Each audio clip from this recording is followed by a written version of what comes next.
You have to remind me. Oh, tell 5 people you know about the Bhagavad. Hare Krishna. I believe Radha Madhava's song was written by Bhaktivedanta Thakura. Is that correct? Perfect.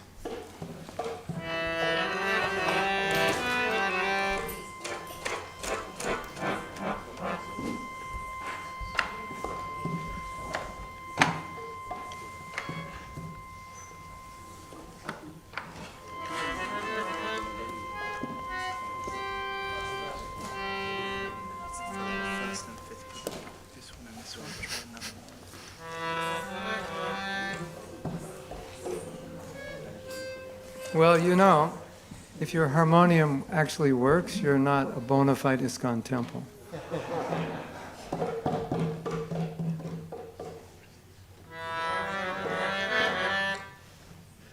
Srila Bhaktivinoda Thakura ki jai.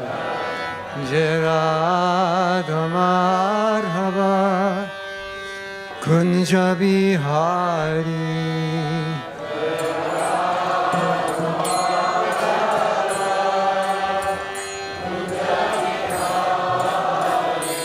Jai Radha Madhava Kunja Bihari.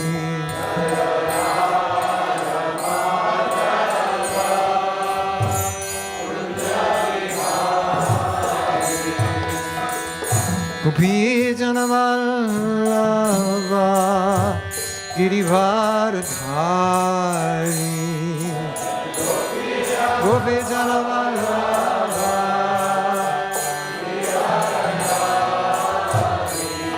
Gopi Janavallabha Girivardhari.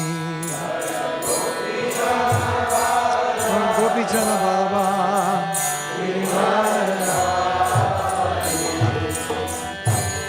Jashodhanandana Raja Janaranjana.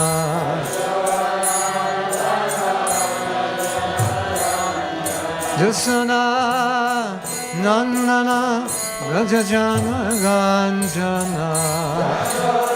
Nandana Raja Janaranjana. Jamuna Tira Vanachari.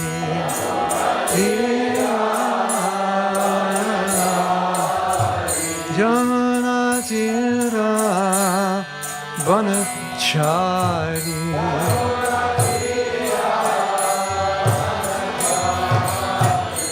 Jaya Radha Madhava Kunja Bihari.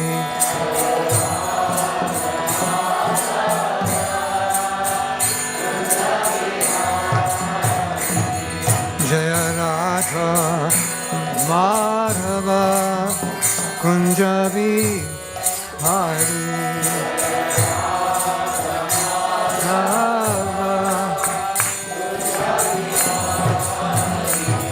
Gopi Janavallabha Girivardhari.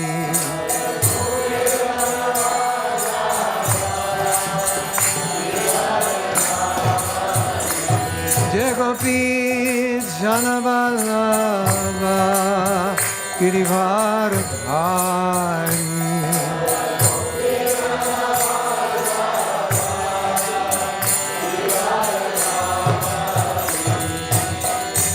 Jashodanandana Raja Janaranjana.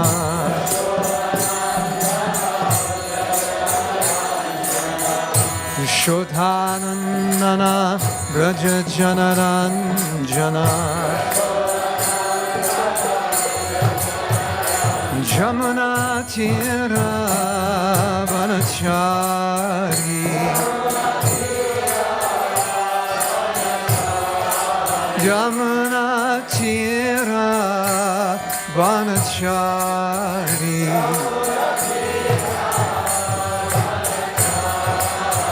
Jaya Radha Madhava Kunja Vihari.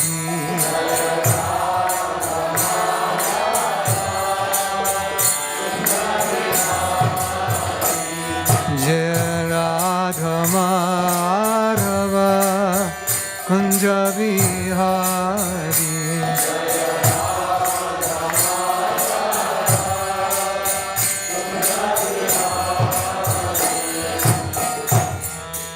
Shri Radha Madhava ki jai, Srila Bhaktivinoda Thakura ki jai, Nitai Gopamanandi Hari Hari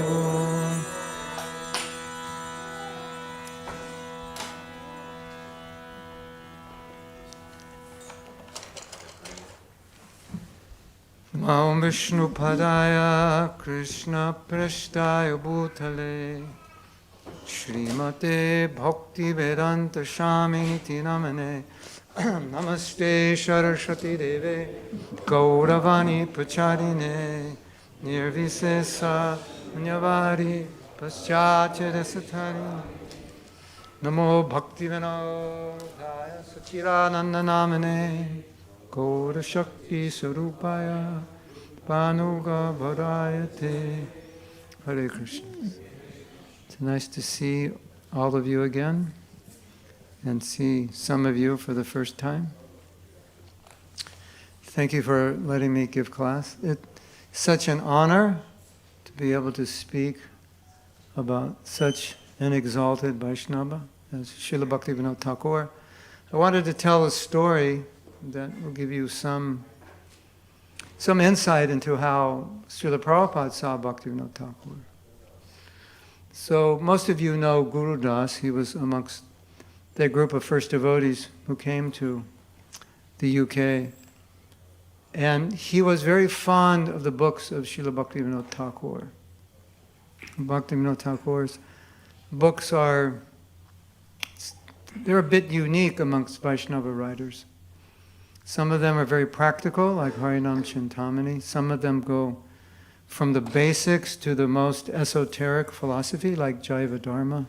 Some even go deeper, and everything in between, and songs which are very basic for the general public, and songs that go very deep into rasa. So he actually liked the books of Bhaktivinoda Thakura better than he liked Prabhupada's books. But he couldn't say that to Prabhupada. Or he didn't feel he could say that. So they were on a walk, and Gurudas said to Prabhupada, Srila Bhaktivinoda Thakura is my second favorite author. And Prabhupada said, your second favorite? Your second favorite? If I were one particle of Bhaktivinoda Thakura, then I would consider my life a success. So that's how Prabhupada saw the glories of Bhaktivinoda Thakura, that if he could be an ounce of what Bhaktivinoda Thakura is, he would consider that a great blessing. So, Bhaktivinoda Thakura had three kind of nicknames. The eighth Goswami, the Prahlad, because he was born in a family that was not really favorable, and some part of the family was antagonistic. Prahlad, the eighth Goswami, and one more. Who remembers it? I can't remember the other one. The eighth Goswami, the Prahlad. Sleep deprivation. Yeah, that's it. My memory's better. Maybe it'll come to me. So, the eighth Goswami, because one of the services of the Goswamis was to write books. Bhaktivinoda Thakura wrote 100 books. And Prabhupada once said, he said, I am like the Goswamis. They lived under a different tree every night, and I live in a different palace every night. And they wrote books, and I wrote books. So, if you read the history of Bhaktivinoda Thakura, he did move around a lot. I was listening to a lecture yesterday by Srila Prabhupada, and he made a really important point. He was describing the life of Bhaktivinoda Thakura. Most of us know he had, I believe, 10 or more children. Some people say 13. Some say 10. You can look at that photo and count. Anyway, 10's a lot. 1's a lot. What to speak of 10? So, and he had a full-time job. Can you relate? 2 kids is enough and a full-time job. That'll kind of ruin your Krishna consciousness. In terms of time, it doesn't have to, but it does infiltrate your time for sadhana. Anyone have that experience? No one's raising their hand. That means that you all have that experience, right? Well, unless you're a brahmachari. So, even sometimes brahmacharis get busy, yeah. And so, Prabhupada made this point. It is a really important point. He said, Bhaktivinoda Thakura had a full-time job and a big family, and while doing that, he wrote 100 books. He managed to find the time to preach. So basically, Prabhupada was saying, you can take your excuses, put them in the dustbin. Think of Bhaktivinoda Thakura. So, on these days, we want to get inspiration from these acharyas. And Bhaktivinoda Thakura was playing the role for part of his life as a conditioned soul, playing the role of a grihasta. So it's very relatable, because most of us were not, or at least many of us were not born as devotees. Many of us are married. So there are parallels. Many of us work. And have any of you written a book? Because if you do, you have no time for anything else. It is like Hare Krishna. It's like it absorbs all your time. That's what most people who write books, that's all they do. They just write. They just write books, or they go off in a cave and write the book and come out when it's done. And he's working full time, and he's writing 100 books. Hare Krishna. How was he doing it? Prabhupada said his schedule was he'd come home in the evening, take prasad, take a little rest, get up and write all night.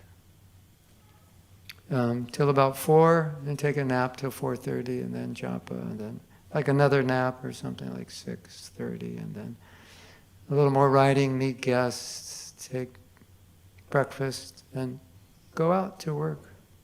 Hare Krishna. So hopefully that will be one inspiration we can get today, that if you ever chant the mantra, I just don't have enough time, you can think of Bhaktivinoda Thakura, you can pray to him for his mercy. And maybe time will appear somehow or other. I have a theory about time. This is the new theory.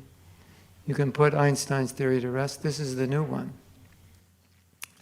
This theory was learned by many of us who attended japa retreats, because sometimes it's difficult to find time.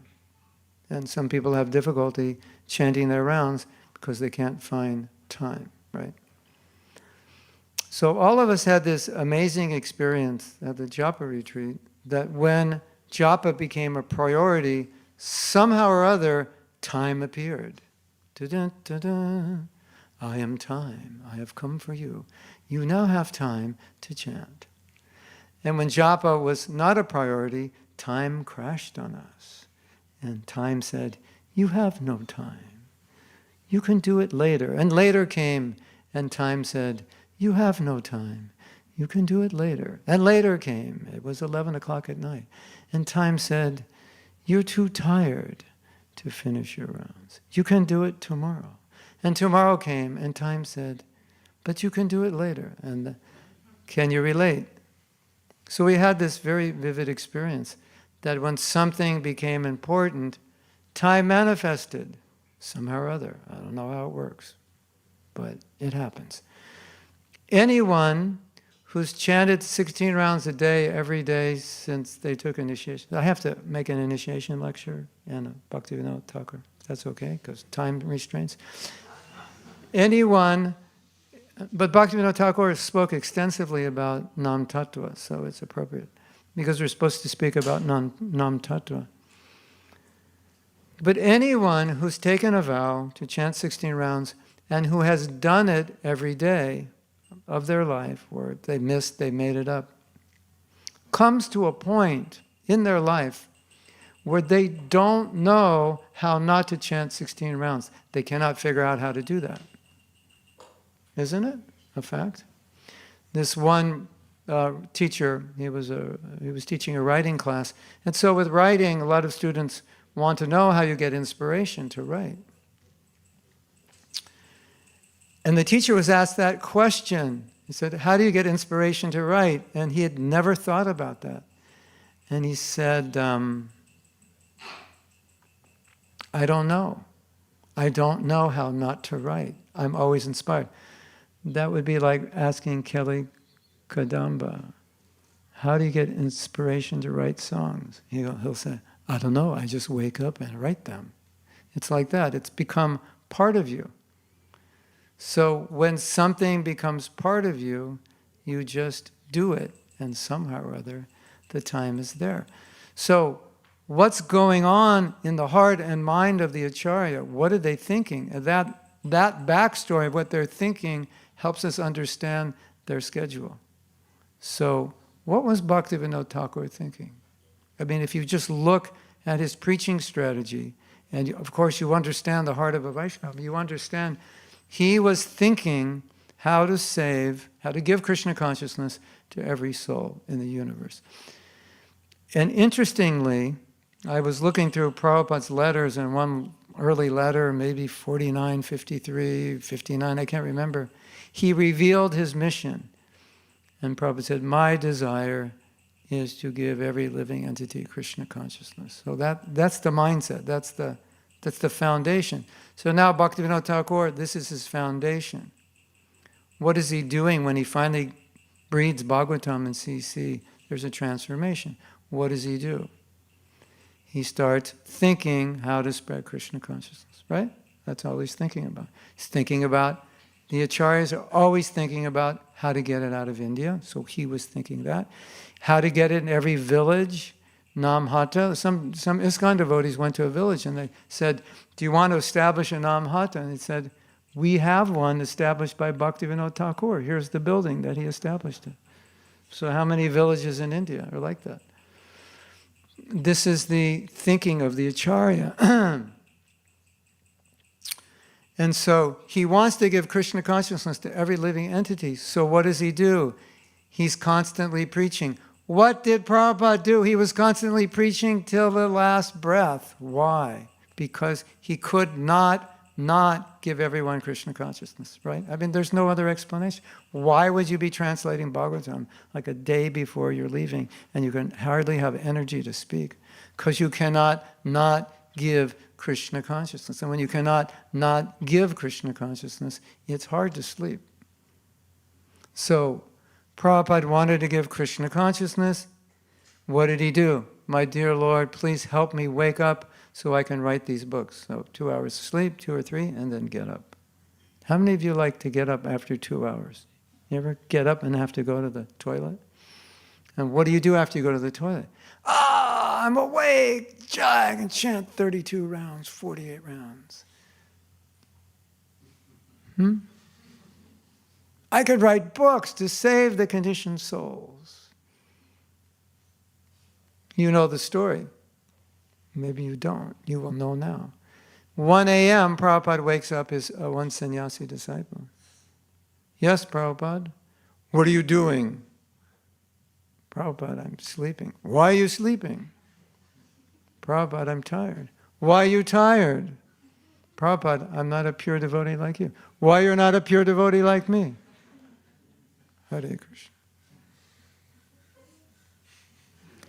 Now you know why sometimes during the morning walk, some devotees were in the back, because the front's where you get chastised. So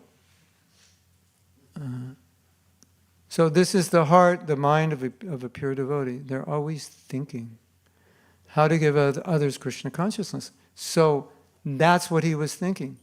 And that's why he could do this. because that desire was so strong. He found the time to give people Krishna consciousness, even though it's not convenient, it's not easy. You know, there's a letter, and Prabhupada had flown to Australia, maybe from Europe, or it was a long flight. And in the letter, Prabhupada said, I can't do this, it's too strenuous on my body, although he was doing it and never complaining.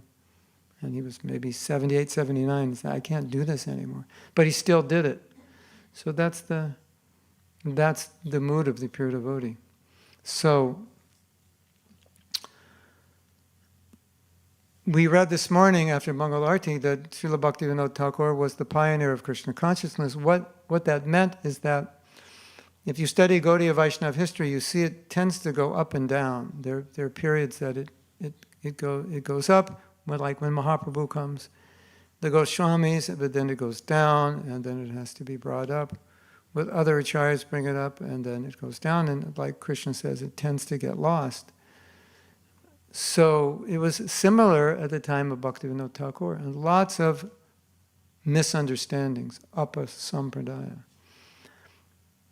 And so he came into an environment in which bhakti was not taken seriously as a intellectual movement.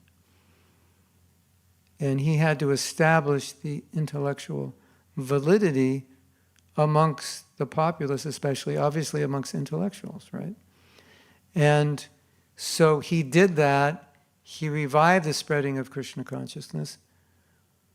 It culminated in the birth of his son, Bimal Prasad, who became Srila Bhaktisiddhanta, who continued. So, as we know, Srila Bhaktisiddhanta was thinking the West, right?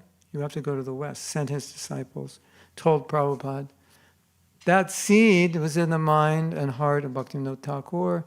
He was communicating, I believe, with Thoreau and Emerson and others. He got his book, The Teachings of Chaitanya, Sri Chaitanya. He got his book into the West in Montreal. So he was thinking that way. Planted the seed, Bhaktisiddhanta planted the seed in Srila Prabhupada. So Prabhupada's coming is like they say, I am standing on the shoulders. Well, we wouldn't say that. We're bowing at they say I'm standing on the shoulders of other giants. That's why I was successful. We would say I'm sitting at the feet, not standing on the shoulders. But you get the idea. It's not just Prabhupada, but Srila Bhaktisiddhanta. It's not just Srila Bhakti, it's Bhaktivinoda Thakur. So therefore we're connected, right? Like we don't exist independent of Bhaktivinoda Thakur, although maybe we don't feel so closely connected, but we're very closely connected. It's the strategy, it's a plan.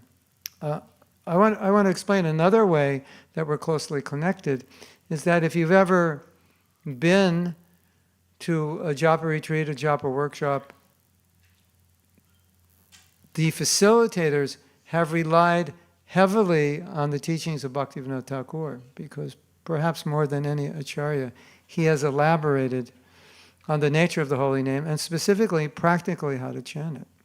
As we know, in ISKCON, sometimes we lack practical guidance. We have lots of philosophy, theory, but maybe not enough practical guidance. Harinam Chintamani is a very practical book, how to chant. Bhaktivinoda Thakur was very practical in explaining that, and we need that. And so those, myself, who facilitate japa workshops, I rely heavily on Harinam Chintamani, and 2 chapters of Jaiva Dharma on Nama Tattva are just amazing insights into the holy name, amazing insights into what the 10 offenses are, amazing insights into the meaning of Shishastakam. All these things are extremely important. And of course, Prabhupada often quotes Bhaktivinoda Thakur in his books.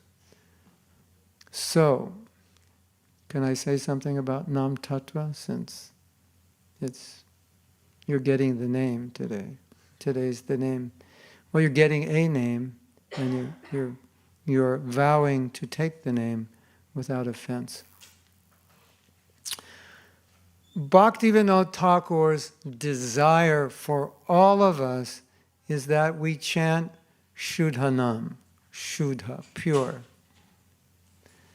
Because when you chant pure, then you get prema. At least you get a taste, which can lead to prema. So that's his desire. In that song, Radha Krishna Bol Bol, Bolore Soba, you know that song? Chant Radha Krishna Bol Bol Bol, oh brothers, chant the name.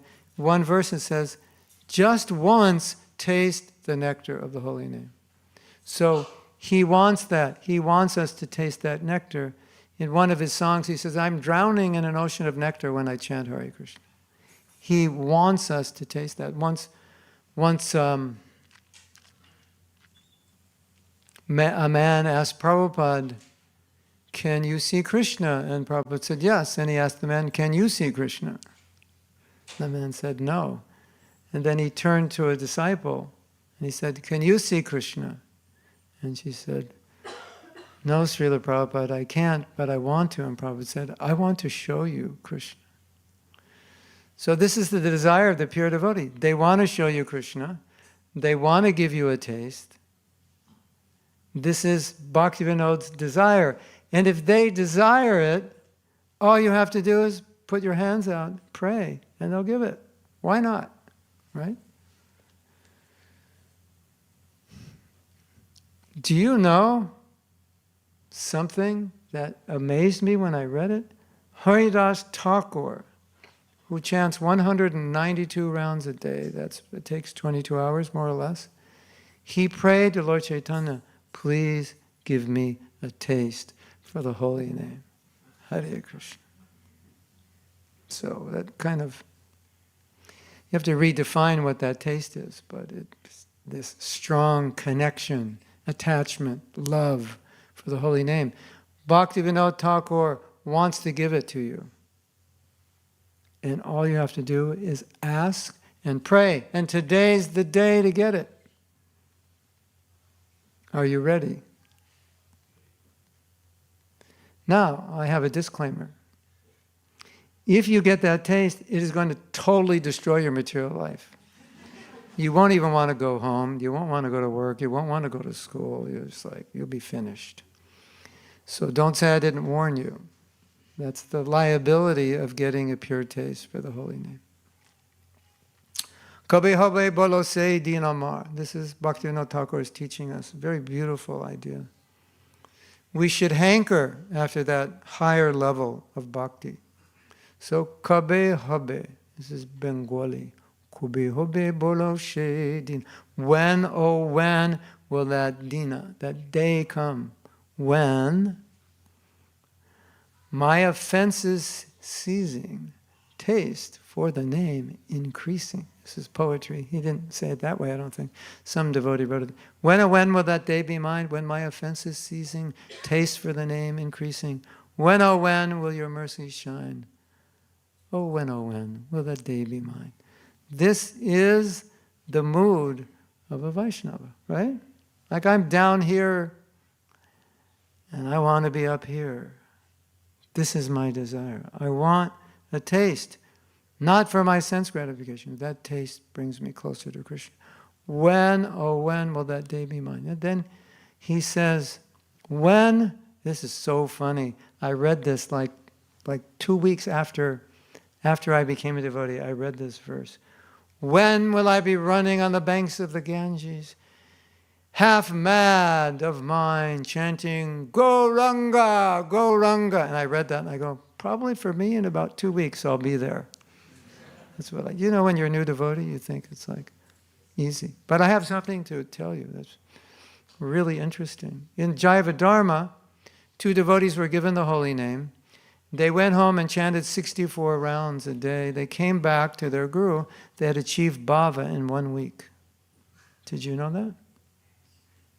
The name of my next seminar, 1 week to bhava. Are you ready?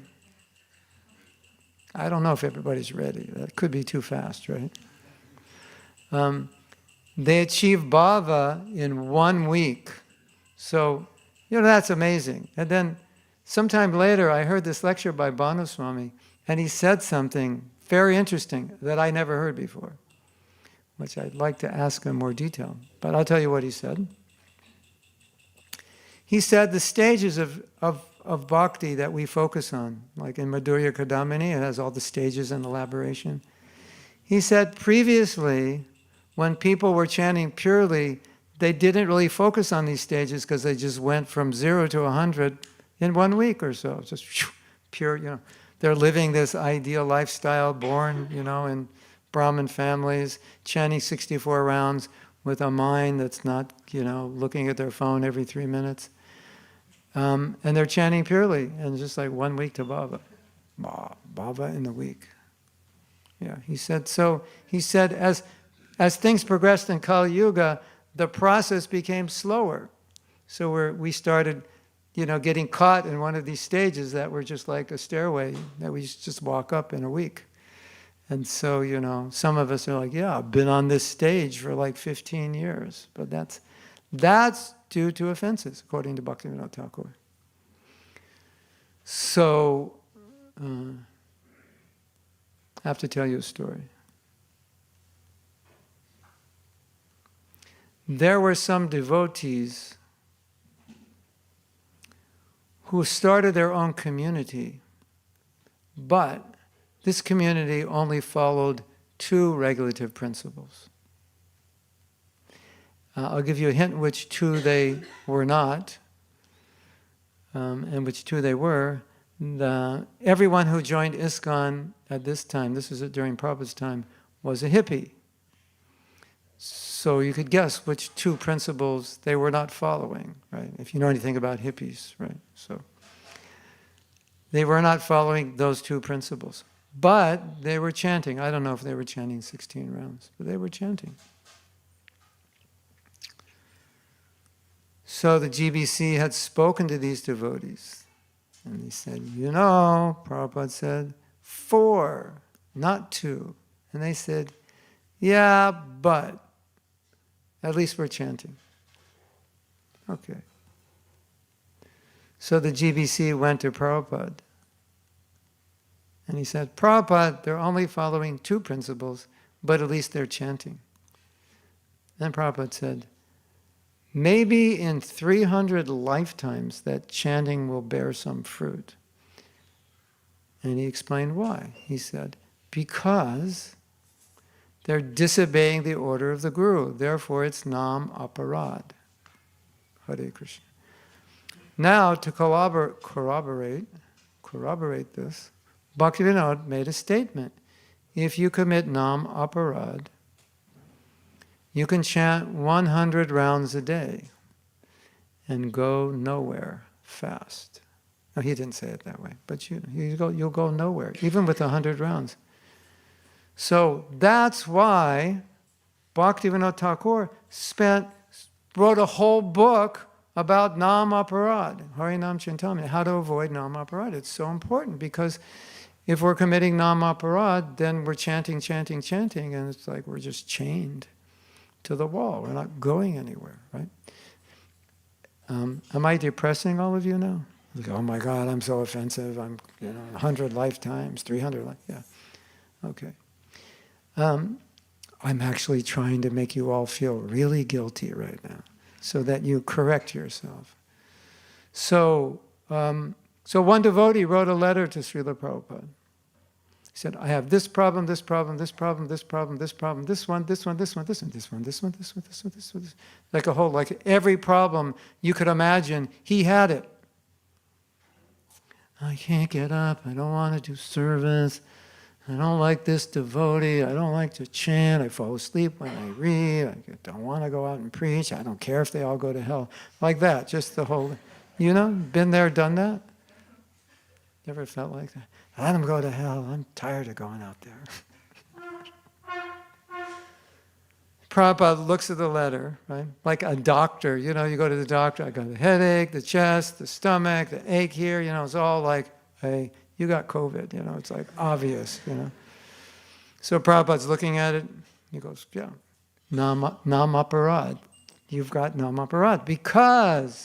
Because, how could you have those symptoms if you were chanting suddha-nama, or at least nam abbas? You wouldn't. But these are the symptoms of nam aparad.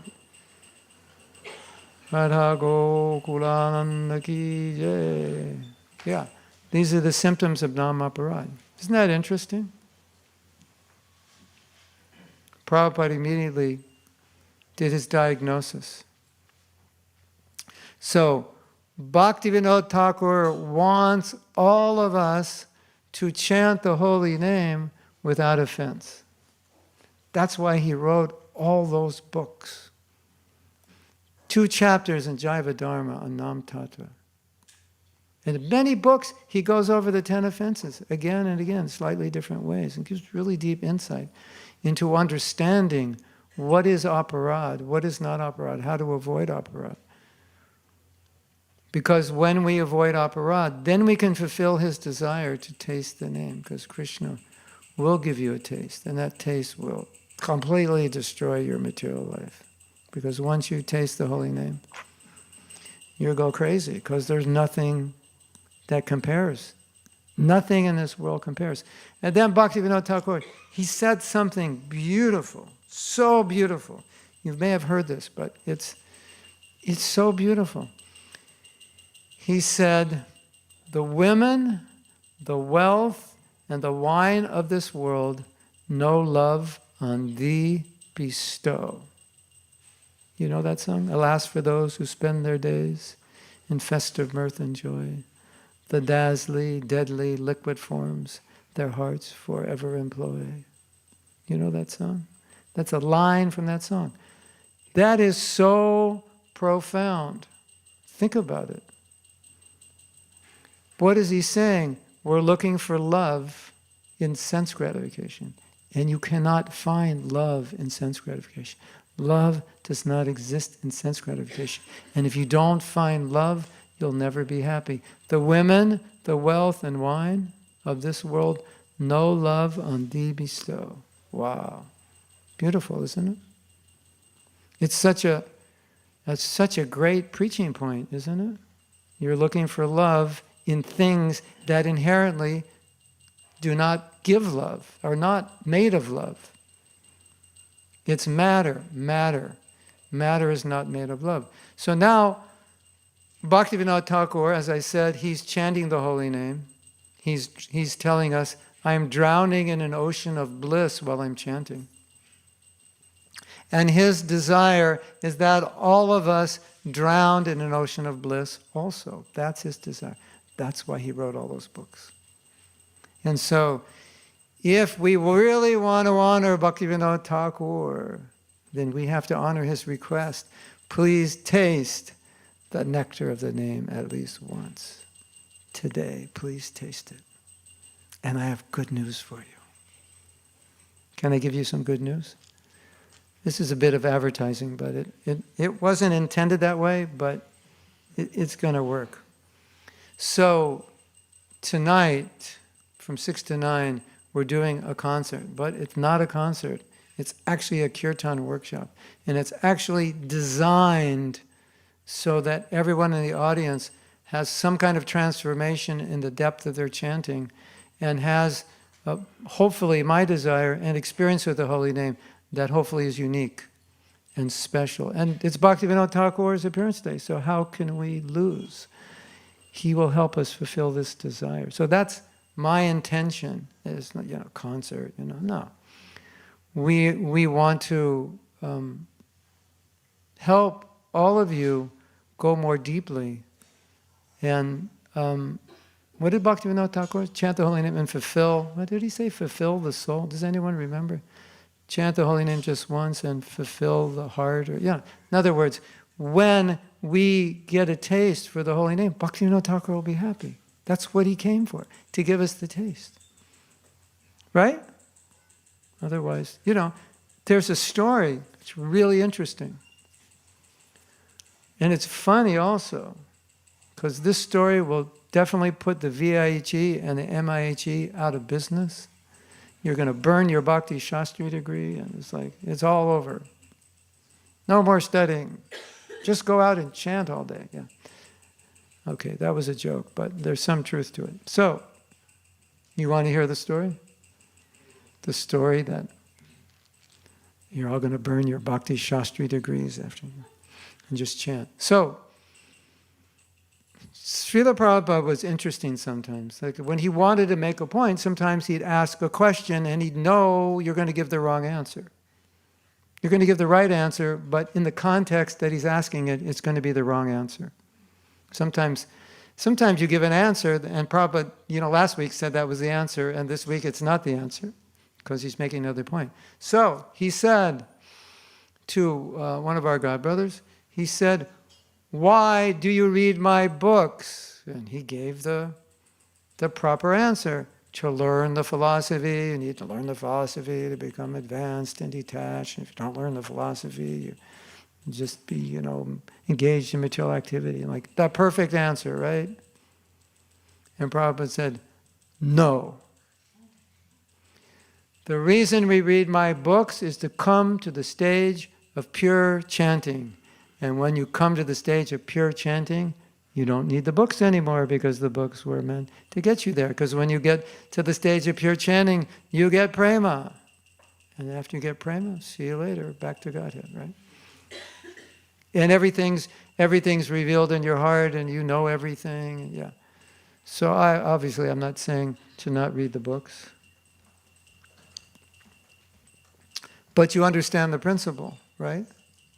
Prabhupada is writing his books to get us to this point of suddha-nama.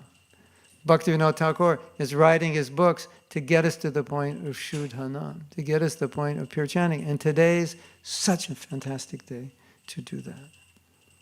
Isn't it? To pray for the mercy of Bhaktivinoda Thakura, because that's what he wants. And if Bhaktivinoda Thakura wants it, and he's ready to give it, it's pretty easy to get it. You just have to go up and say, okay, I'll take it. And try to chant the holy name without committing offenses. Now, I think there's confusion in ISKCON about what is offensive and what isn't. Because Bhaktivinoda Thakura in Jaiva Dharma says you begin from the namabhas stage. You don't begin from the aparad stage. You begin from namabhas. You actually have to do something. You got to do it to make an aparad. If you just, Hare Krishna, get a haircut, get a job. That's namabhas. And so you're given the name, you start chanting, you don't know what the offenses are, just chanting. So you actually have to commit an offense, then it becomes an offense. So Srila Bhaktisiddhanta Saraswati Thakur said, he gave it a definition of offensive chanting, and this is really important. He said, offensive chanting means chanting the holy name without making the effort to avoid the offenses. That's it. And it doesn't mean you're not committing an offense. It means you can be committing an offense with an effort not to commit an offense, and it's not an offense. That's good news. Did that cure your depression from everything else I just said that made you feel like hopeless and useless and ready to kill yourself? And this is confirmed by Prabhupada when Giriraj Swami asked Prabhupada, I'm chanting and my mind is wandering. Is that an offense? And Prabhupada asked one question. He said, are you trying to hear? And he said, yes, Prabhupada, I'm trying to hear, but sometimes my mind wanders. And Prabhupada said, even though your mind wanders, if you're trying to hear, it's not an offense. So that effort to avoid the offense gets you at least into namabhas. And when you just chant without effort and just, as the Beatles said, float downstream with your japa, then that's an offense. You're not trying anymore. So Bhaktivinoda Thakur has delineated what the offenses are. He said the source of all the other 9 offenses is inattention. And specifically, it's interesting. He said, one aspect of inattention is laziness. Can you relate? Hare Krishna, Hare Krishna. And its cousin, apathy. Hare Krishna, Hare Krishna. I don't want to do this, right? And its big brother, inattention, which naturally is, a partner in crime with laziness and apathy, right? Because if you're lazy and apathetic, what are you focusing on?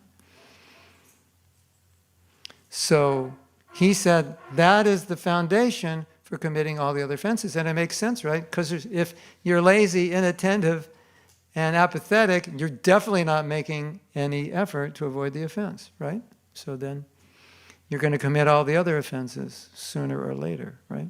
Have you ever wondered, have you ever had this thought process, like, I know it's an offense to criticize devotees, the holy name, but I just like to do it. And somehow or other, I can't stop. When there's an opportunity, I just jump on it.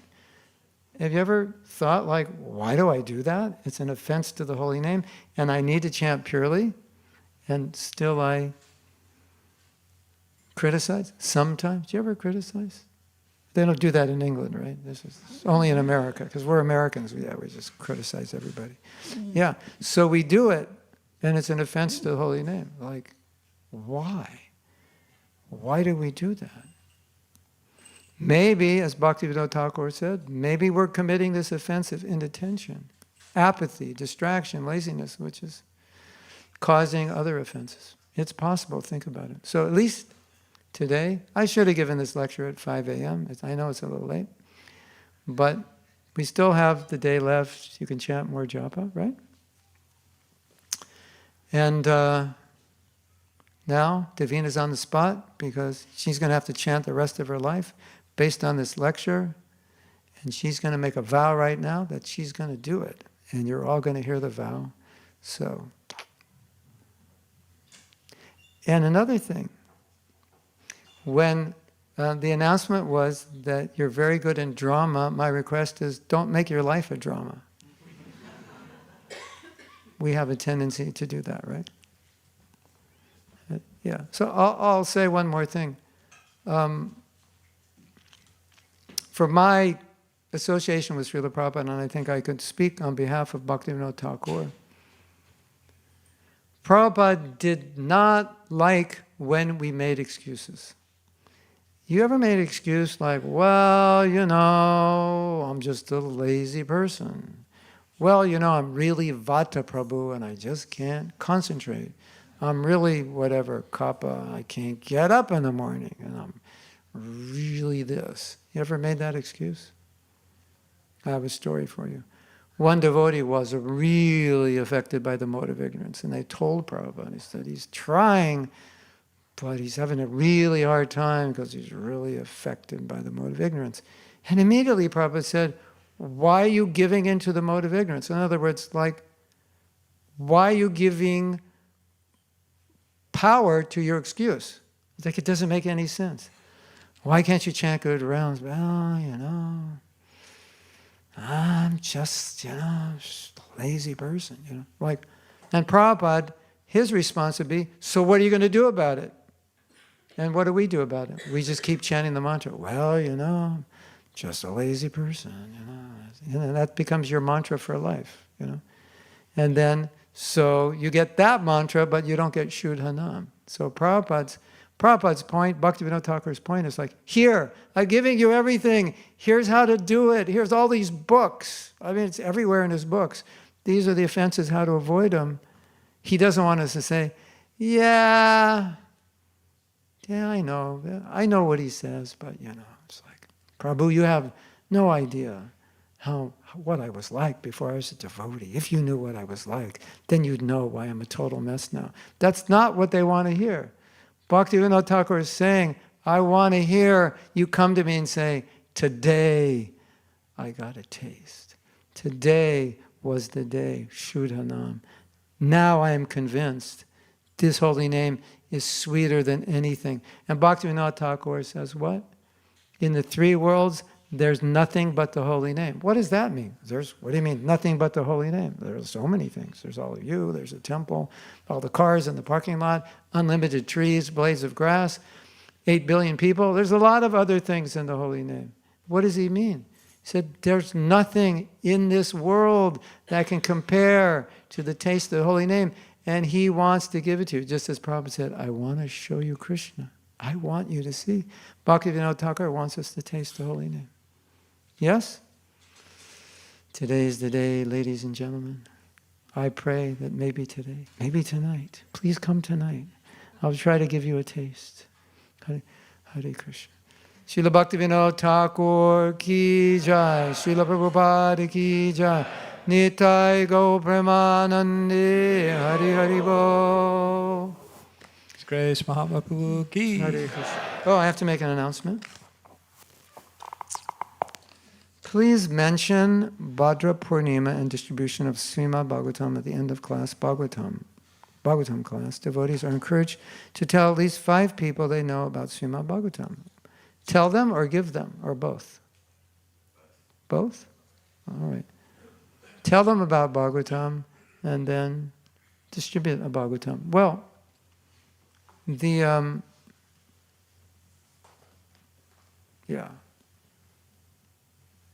Prabhupada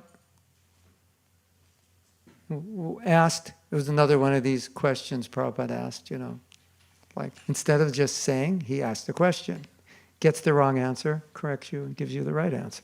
It's a good way of learning, isn't it? Instead of just telling you, I ask you, you give me the wrong answer, I tell you the right answer, because it helps you. Oh, I gave the wrong answer. Why are we distributing books? Save the conditioned souls, we need it to purify ourselves, like the whole thing, right? No. We are distributing books because we want to see Srila Bhaktisiddhanta Saraswati Thakur smile. It is for his pleasure. This is why we're doing it. Of course, there's so many reasons we're doing it, but Prabhupada wanted to make this point that ultimately we're doing it to see our spiritual master smile, to make him happy. So whenever you get mental about book distribution, just think, this will make Prabhupada so happy. You just give someone a book, tell someone about his books, tell someone about Krishna, give them a mantra card, give them some sweet, anything you can do to give Krishna consciousness. It'll make Prabhupada smile. And if you can make Prabhupada smile, that's it. What more do you need? There's nothing more than that, right? So that was Prabhupada's mood. If we can make Srila Bhaktisiddhanta smile, we're successful. And you ever hear these lectures where Prabhupada's thanking his devotees for helping him? Do you know that? I think one of those lectures has gone viral. It was on Srila Bhaktisiddhanta's disappearance day, I think in December of 1969 in Los Angeles. And he was describing how I had no idea that I would come to America. I had no idea you would come here. This is all the grace of my Guru. And then he breaks down and he says, I have to thank you more. In other words, you're doing it, not me. He's thanking his disciples, said, I'm not doing it.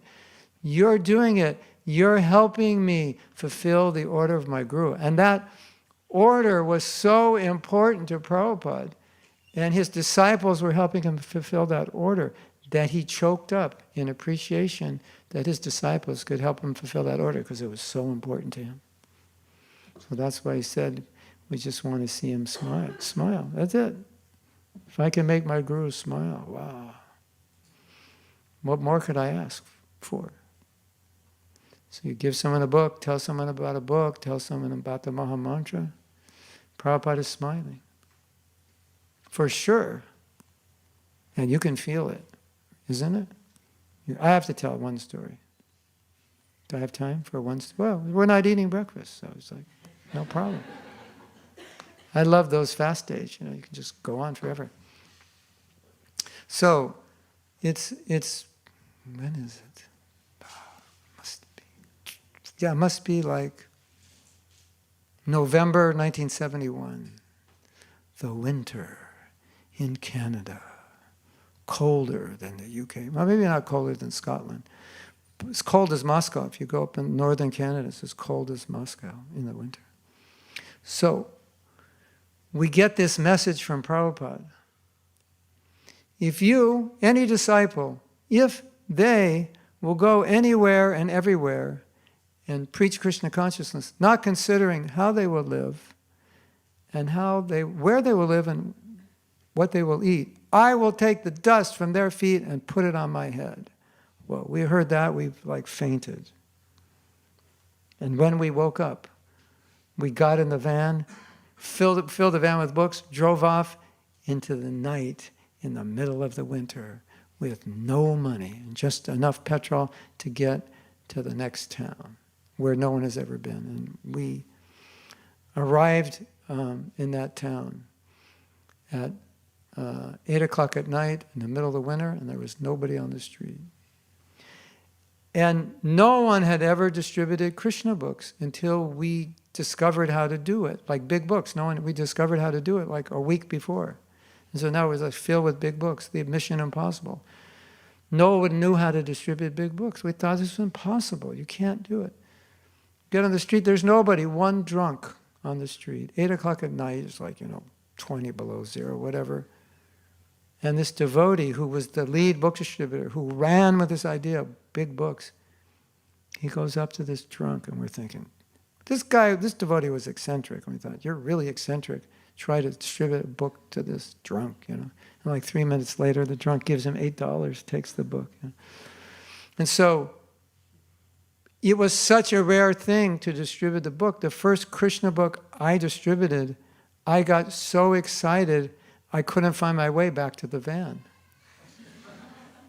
Like it was like, Prabhupada is so pleased. This is like, so we felt it. We felt, with every book, we felt like, this was like distributing a Krishna book in 1971, it's like giving someone a set of CCs and Bhagavatams, they're walking away like this, like how you feel, just some guy on the street, he's balancing these books and you're taking photos, like, ah! So it was like that, and then it just was amazing. This letter, we were like intoxicated. We just felt intoxicated. And then Prabhupada wrote a letter and he said, book distribution is real intoxication. It's like, how did Prabhupada know that? Because that's how we felt. So much reciprocation. So that's the idea of book distribution. Whether you're good at it or not, it's just that we want to see Prabhupada smile. And you just go out there, he's smiling. Even if you don't even distribute a book, he's smiling. Right? Because you're showing the book and people are benefiting. Hare Krishna. Okay. Get out there. Oh, and I have to tell you something else. Is that okay? One more thing, yeah. So I was in Slovenia, and they were telling me about ISKCON Slovenia in 1992. Because they have this beautiful building they bought in it was actually 2 buildings. Then the president at that time was there, and he's saying, we were making so many devotees, like every year we had to have a bigger house, and then we had 60 brahmacharis, and this, we all went out and we collected, and we bought this building for like whatever, hundreds of thousands of whatever their money is. In those days, quite expensive, and we didn't have the money, but we had the brahmacharis, and we went out and we did it, and we bought it, And I was having a realization at that point. At that moment, I was having a realization. He goes, yeah, that's it. Enthusiasm. That's why we did it. We were so enthusiastic, wasn't it? In those days, it was just like, conquer the world. The universe is ours, Enthusiasm. And everybody says, well, Prabhu, that was like the 80s, the 70s, the early 90s. You think we can do it today? Because, people are different and, And after I spoke to him, I was like, yeah, we can. If you're as enthusiastic as we were, not as crazy as we were, not as immature as we were, not as stupid as we were, but as enthusiastic as we were, yeah, it'll happen again because people are addicted to enthusiasm, right? Just like, so, the last story, you can have many last stories because the spiritual world's like unlimited. So, this devotee who was doing the books, he was completely intoxicated because we had never done Krishna books. And like every day he's going out distributing Krishna books. Every day probably we would sell a couple. That was like a lot. So he was so intoxicated, we were getting ready, we're putting our sleeping bags down, we're ready to read Krishna book. And he's like, I got to go out and distribute another Krishna book. It was like 9 o'clock at night. Hello, who's there? And he'd say something like, I don't know, to get them to open the door. It's your friend from down the street, And they open the door, And he's like, it's like your height, Maybe not your height, but close to it. And he's very Jewish, New York Jewish. He's not from New York, but he's, New York Jewish. Some of you, like you ask a New Yorker, how you doing? They go, what's it to you? Kind of like that, Get out of my way. Why are you asking? Like that, like total opposite of the British, Complete, couldn't be more opposite. So he's kind of like that, with people. Then like half hour later, he comes back and he said, I distributed a Krishna book. We thought he's crazy. It's 9 o'clock at night. He goes, I distributed a Krishna book. And we always wonder, well, what did you tell them? He said, I told them I was in ecstasy, and they're atheists, and they took the book. So, you can't replace enthusiasm. People are different, it's got to be sensitive. Okay, yeah, of course. I totally agree. But you can't replace, that's not a replacement for enthusiasm. All your strategy and like that is it was so obvious when I was talking to this devotee, that enthusiasm, that's it. Because people want to, when there's enthusiasm, people join, right? Isn't it? I mean, if the original devotees that came to 26 Second Avenue were not enthusiastic, we wouldn't have a Hare Krishna movement because somebody had to adopt it, right? Hare Krishna. All right. Where's the initiate? Did she disappear? Oh, there she is. Okay. So, okay, it's the big day. Today's the day. Okay. Today's the day you sign your contract for going back to Godhead. And your agreement, you will make your agreement. Yes? Hare Krishna. So we'd like Nilamani Mataji. Oh, okay. Please to say a few words. Okay. She's Davina's mentor. Okay, yeah. Please come over here. Hare Krishna. Well, you can sit closer, huh? So we can see you.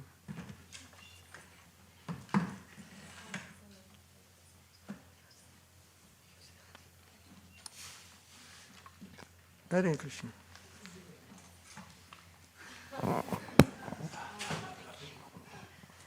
Oh. Haribol.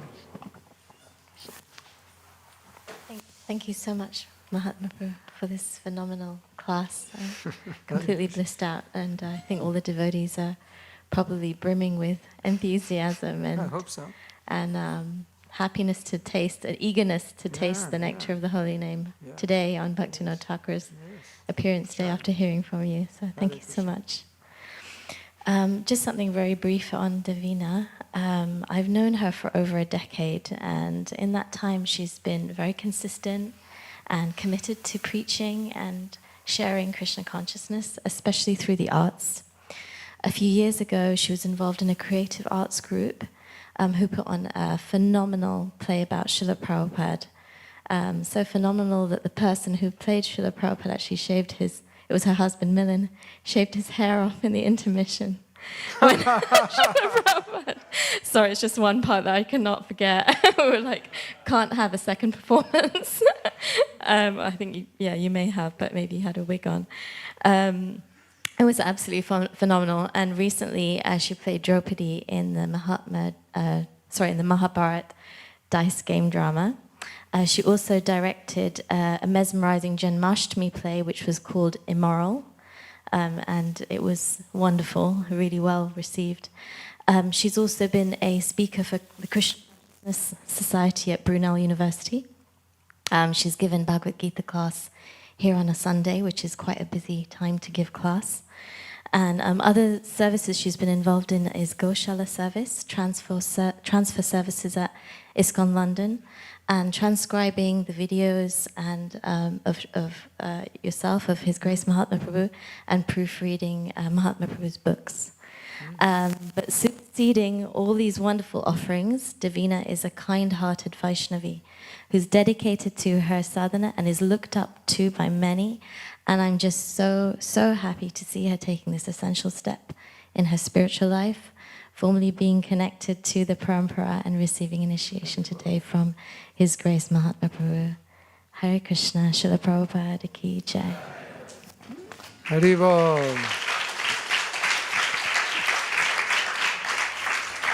And I have something else to say. If you can jump through all the hoops required to get initiated in the UK, you can get initiated anywhere in the universe. Because this is the most difficult place to get initiated, that for sure. But that's good. That's good, right?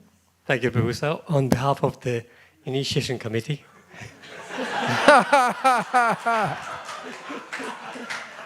we are Who's we're been lumbered with the meeting for policy. 12 years, right, to decide on this, yeah. So we have the policy, and of course, it's our service to try and do the things by that policy. But I must say that of all the interviews we've had, we have so many of them. I don't remember candidates after a few weeks, but I still remember Davina's interview. She was so fluent. One of the shortest interviews we've had, because there was absolutely nothing to ask after she'd answered all the questions. And we could see how dedicated she was. Her knowledge was absolutely on the spot, and total confidence. So well done. Thank you. Hare Krishna. Wow. You want to say something? No. Maharaj, Maharaj, you want to say I something? did say to Maharaj, Maharaj said a few words before, so he was being a bit shy. Okay. Yeah.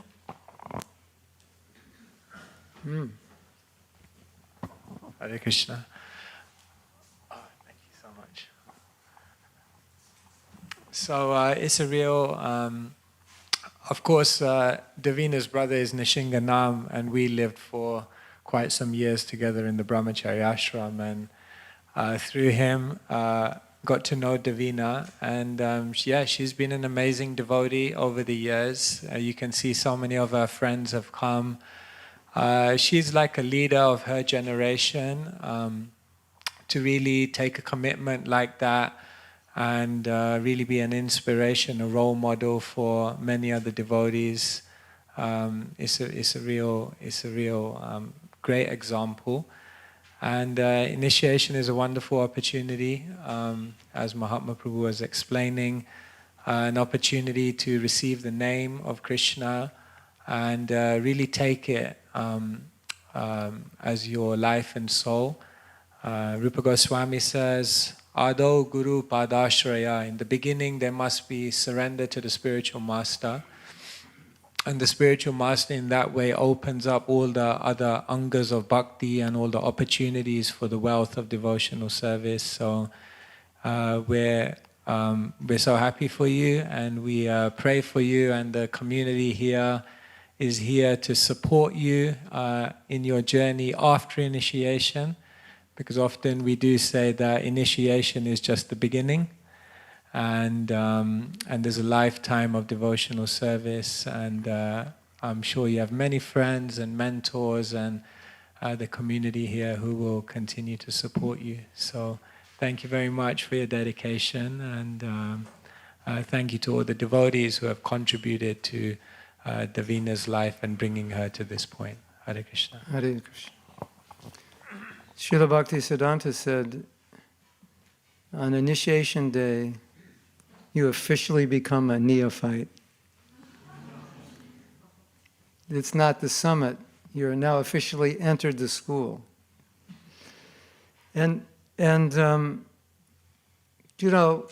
taking shelter of the spiritual master, as Maharaj said, is one of the main principles of bhakti, but we also have to understand the vision of the spiritual master. And Srila Bhaktisiddhanta Saraswati Thakur was asked, how many disciples do you have? He said, I have 4 disciples. I was like, why did he say that? He had thousands. He said, my 4 disciples are my 2 arms and my 2 legs. He said, because they will do whatever I say. He said, but I am servant of my disciples. So these are the only 4 that I will tell what to do and demand what to do and control and so forth. But I am servant. So this is the beauty of Krishna consciousness. Even the master is the servant, even of his disciple. He's obviously the servant of his guru, but he's also the servant of his disciple. So it's an agreement that the guru says, okay, I will follow Krishna consciousness. I will be an example. I will represent Prabhupada. I will help bring you closer to Prabhupada. And you will agree to follow. So we're both servants. It's not really there's a master. I mean, etiquette-wise, yes. But internally, we're all servants. And in the Nectar of Instruction it says, well, unless you're an Uttama Adhikar, you're not really a real guru, like some people say, not the real thing, But we never proposed to be the real thing. We were just asked to do this by Prabhupada. So what he says, we do. And our goal is just to help you get closer to Prabhupada. And then everything's good, right? Yes? Okay. Why don't you pay obeisances to Prabhupada, and then you can just with your left side towards Prabhupada. Right where you are is fine. And then you can come here and pay obeisances, and then you can tell us what you're going to do. Hare Krishna. Wow. Jai Prabhupada. Thank you.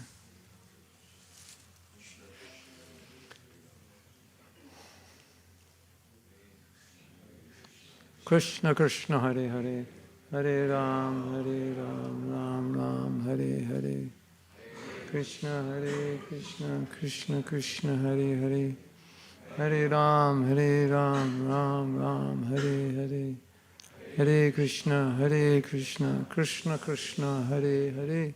Hare Ram, Ram Ram, Hare Hare. Hare Krishna, Krishna Krishna, Hare Hare. Hare Ram, Ram Ram, Hare Hare. Hare Krishna, Krishna Krishna, Hare Hare. Hare Ram, Ram Ram, Hare Hare. Hare Krishna, Krishna, Hare Hare. Hare Ram. Oh yeah.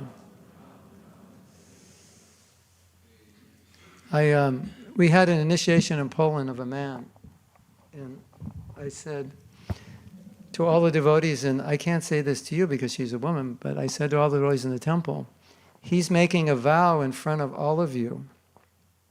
So if you ever find he's not following that vow, go up to him and beat him up. So I can't say that. But you get the idea of, you find, like, they're watching, so any problem, you're like, yeah, okay. So, how many rounds are you going to chant? Promise to chant minimum 16 rounds with the Okay. Hare Krishna Maha Mantra every day. Yeah. How many offenses are you going to make when you chant? I'll try my best to make none. Good. And the 4 principles? No meat eating, fish or eggs, no illicit sex, no gambling, and no intoxication. Yeah. So, she has a divine name, right? So, I didn't even have to think about her name. But we're not giving her that name that I thought of. Because that came in second place. But actually, something with Daivi, right? It's natural. You're all thinking, he's going to call her Daivi something, right? Right? Of course. Daivi Shakti or Daivi Sampad or Mahatmanastumam Partha, Daivim Shakti. Yeah.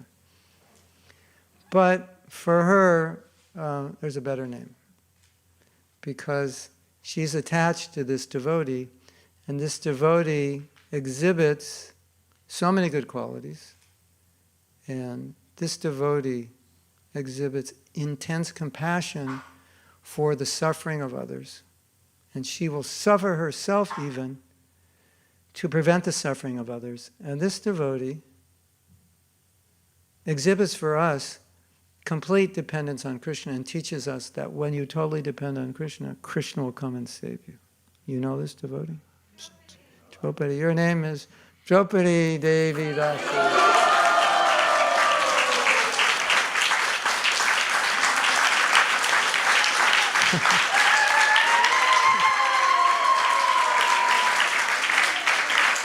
Hare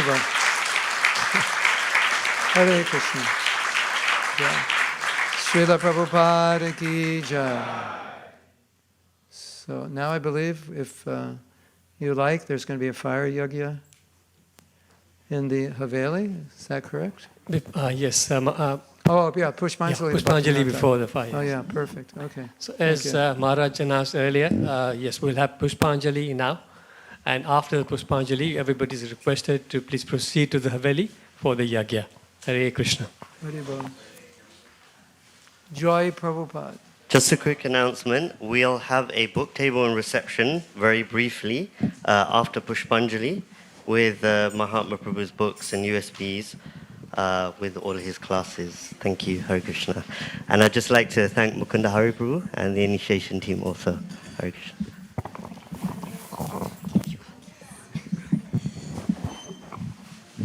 Hare Krishna. So we'll be giving out some flowers so everyone can congregate at the front.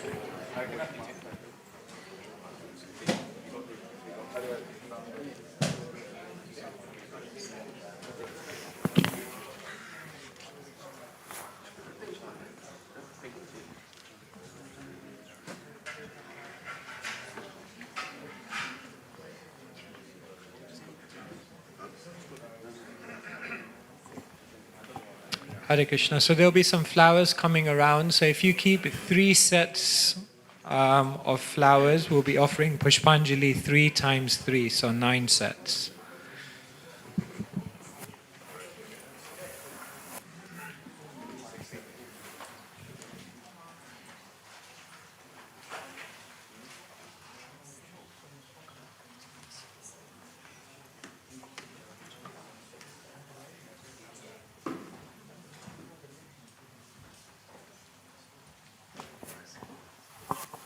Srila Bhaktivinoda Thakura ki.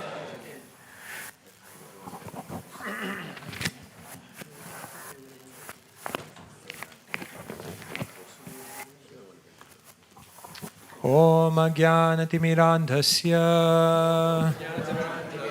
Jnananjana Shalakaya Chakshurunmilitam Yena Tasmai Shri Gurave Namaha Shri Chaitanya Manobhishtam Stapitam Yena Bhutale Rupa Kadamaya Bhati Swapadantika Vandeham Shri Guru Shri Yuta Padakamalam Shri Gurun Vaishnavamscha Shri Rupam Sagrajatam Sahagana Raghunathanvitam Tam Sajivam Sadvaitam Savadhutam Parijana Sahitam Krishna Chaitanya Devam Shri Radha Krishna Padan Sahagana Lalita Shri Vishakhanvitamscha Nama Om Vishnu Padaya Krishna Preshthaya Bhutale Shrimate Bhaktivedanta Swaminiti Namine Namaste Saraswati Deve Gauravani Pracharine Nirvishesha Shunyavadi Paschatya Deshatarine Nama Om Vishnu Padaya Krishna Preshthaya Bhutale Shrimate Bhakti Siddhanta Saraswati Namine Shri Varshabhanavi Devi Dayitaya Kripabdhaye Krishna Sambandha Vijnana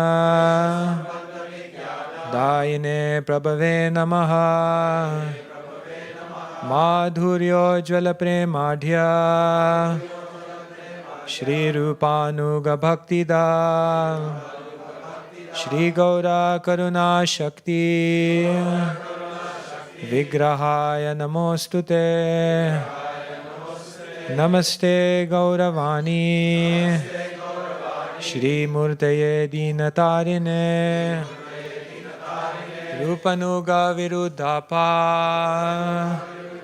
Siddhanta Dvantaharine Namo Gaura Kishoraya Shakshad Vairagya Murtaye Vipralambara Sambodhe Padam Bhujayate Namaha Namo Bhaktivinodaya Sachitananda Namine Gaura Shakti Swarupaya Rupanugavarayate Gaura Virbhava Bhumestva Nirdeshta Sajjana Priya Vaishnava Sarvabhauma Shri Jagannathayate Namaha Vancha Kalpatarubhyascha Kripa Sindhubhya Evacha Patitanam Pavanebhyo Vaishnavebhyo Namo Namaha Namo Mahavadanyaya Krishna Prema Pradayate Krishnaya Krishna Chaitanya Namne Gauratrise Namaha Panchatattvatmakam Krishna Bhaktarupa Swarupakam Bhaktavataram Bhaktakyam Namami Bhakta Shaktikam He Krishna Karuna Sindho Dinabandho Jagatpate Gopesha Gopika Kanta Radha Kanta Namostute Jayatam Surato Pangor Mama Manda Matergati Matsarvasva Padam Bojo Radha Madana Mohano Divyad Vrindaranya Kalpadrumada Shrimad Ratnagara Simhasanasto Shrimad Radha Srila Govinda Devo Prishthali Bi Sevyamano Smarami Shrimad Rasarasarambhi Vamshi Vatatatastita Karshanvenu Svaner Gopi Gopinaya Shriyestunaha Tapta Kanchana Gaurangi Radhe Vrindavaneshwari Vrishabhanu Sute Devi Pranamami Hari Priya Jai Shri Krishna Chaitanya Prabhu Nityananda Shri Advaita Gadadhara Shrivasadi Gaura Bhakta Vrinda Hare Krishna Krishna Krishna Hare Hare Hare Rama Rama Rama Hare Hare Namo Bhaktivinodaya Sachitananda Namine Gaura Shakti Swarupaya Rupanugavarayate Esha Pushpanjali Esha Pushpanjali Esha Pushpanjali Srila Bhaktivinoda Thakura ki, Srila Prabhupada ki.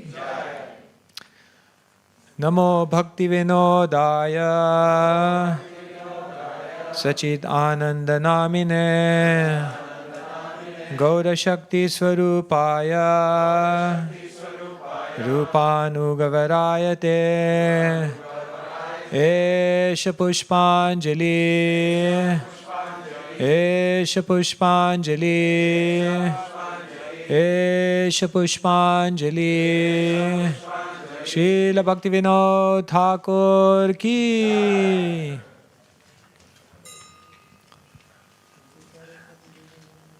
Namo Bhaktivinodaya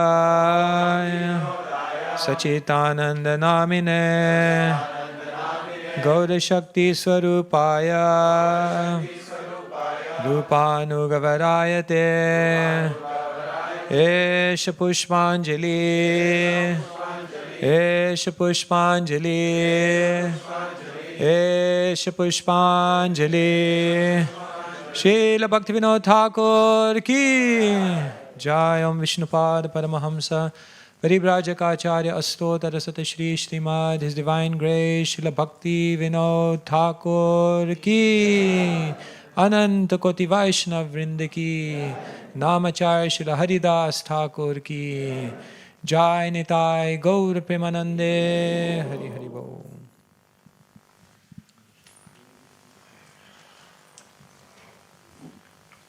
So we'll just have a Guru Puja now. Hare Krishna.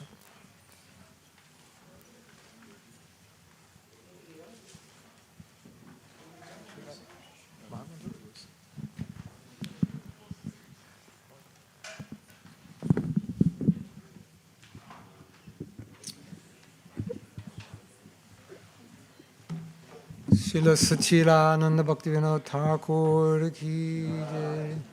Srila Prabhupada ki jai. Jai Go Brahmanandi.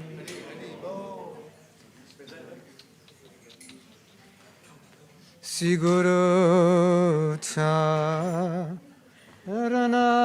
Padama Kevala Bhakti Sadma Sri Guru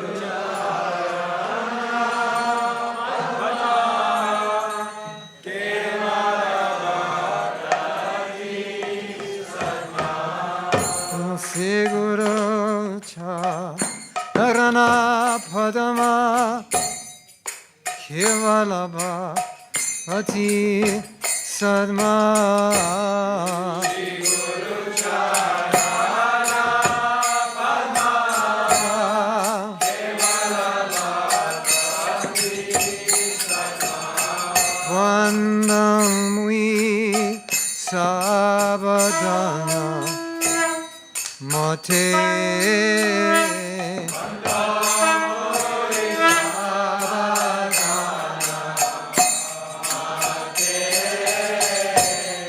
Bandamui Sabadana Mate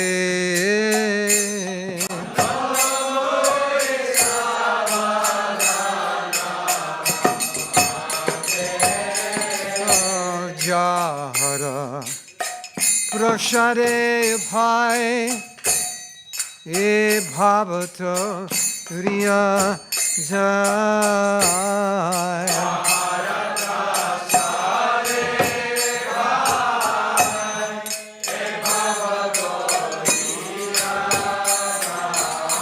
Jahara Prashare Bhai E Bhavato Riya Jai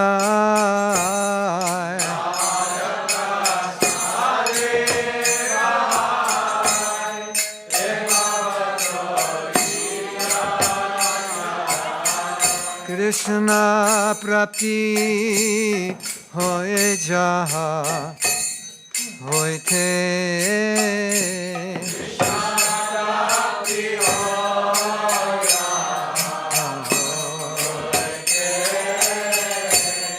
Krishna Prapti Hoy Jaha hoite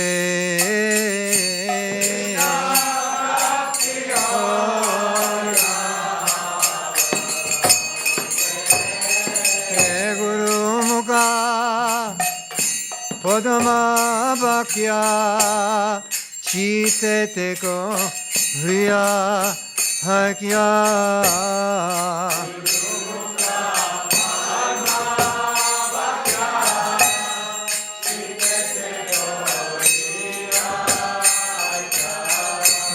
Guru Mukha Padma Bhakya Chite Teko Hriya Hakya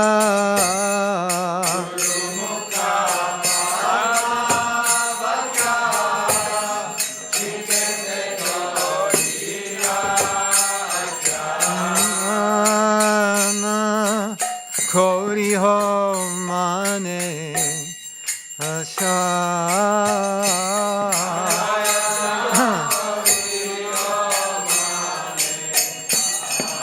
asha arana kori ho mane asha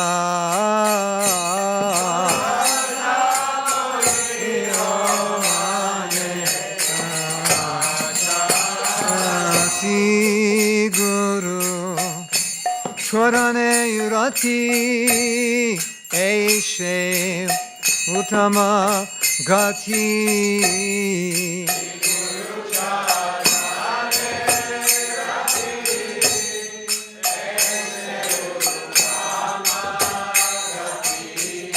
Si Guru Cha Vrane Yurati Eishe Utama Gati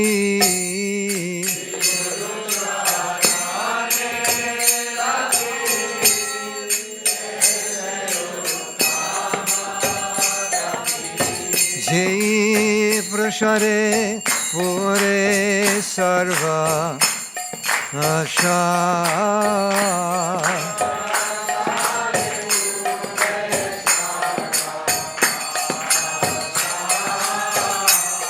Jai Prasare Pure Sarva Asha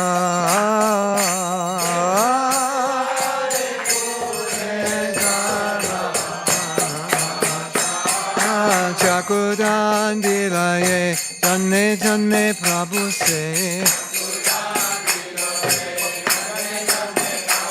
Chakudan dilaye Janme Janme Prabhu se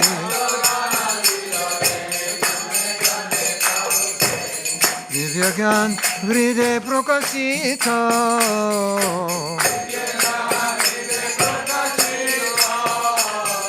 Divya Gyan Vride Prokasita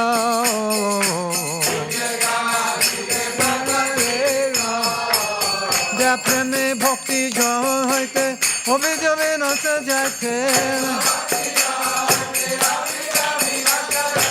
Preme Bhakti Jahate Obe Jabe Nasa Jate Vedagay Jahara Charita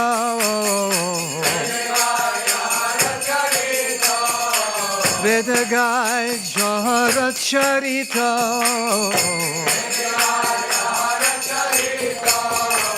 Te Guru Karuna Sindhu Hadhama Janara Bandhu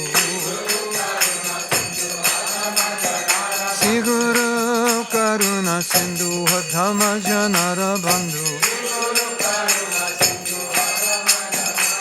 Lokanath Lokera Jivana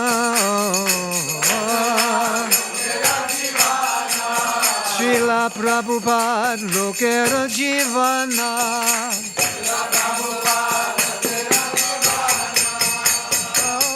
Prabhu Khodaya Te Hamare Padachaya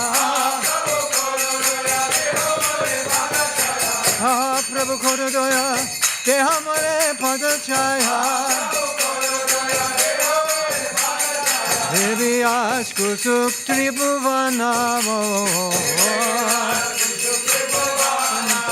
Dua Pare Laila Sharana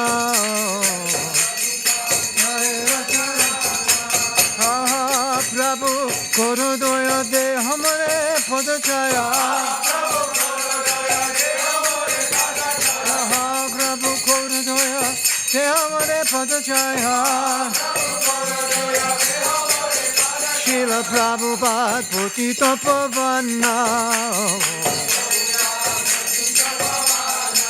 Srila Prabhupada Potita Pavana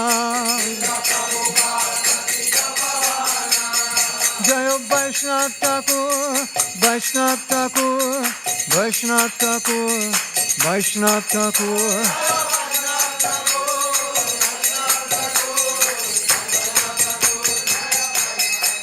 Jayo Bhaktivinod Jai Bhaktivinod Bhaktivinod Bhaktivinod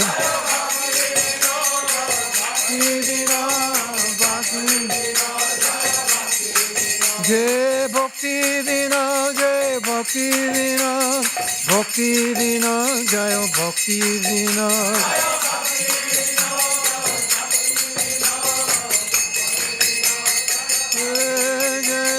Bhaktivinod Bhaktivinod Bhaktivinod Jayo Bhaktivinod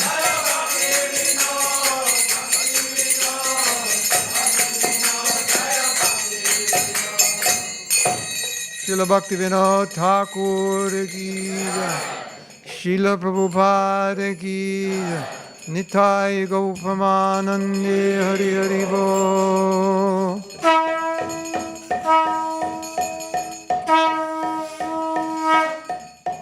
Jayam Vishnupad Paramahansa Parivrajak Acharya Ashto Terasati Shishimad His Divine Grace Ubhoy Charanara Vinda Bhaktivinoda Tata Swami Srila Prabhupada ki jai Jayam Vishnupad Paramahansa Parivrajak Acharya Ashto Terasati Shishimad His Divine Grace Srila Bhaktisiddhanta Saraswati Goswami Maharaj Prabhupada ki jai Srila Satchidananda Bhaktivinoda Thakura ki jai Srila Satchidananda Bhaktivinoda Thakura ki jai Srila Satchidananda Bhaktivinoda Thakura ki jai Prem se kaho Shri Krishna Chaitanya Prabhu Nityananda Shri Advaita Gadadhar Shri Vasari Gaura Bhakta Vrinda ki jai Shri Shri Radha Krishna Gopa Gopinath Shama Kunna Radha Kunna Giri Govardhana ki jai Shri Vrindavan Dhama ki jai Shri Maya Purnapatitam ki jai Ganga Mai ki jai Yamuna Mai ki jai Bhakti Devi ki jai Tosi Devi ki jai Shamaveta Bhakta Vrinda ki jai Nitai Gaupamanandi. All glories to the assembled devotees. All glories to the assembled devotees. All glories to the assembled devotees. All glories to Sri Guru and Gauranga.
Hare Krishna. So everybody's invited to please join us at the Haveli for the Yagya. Hare Krishna.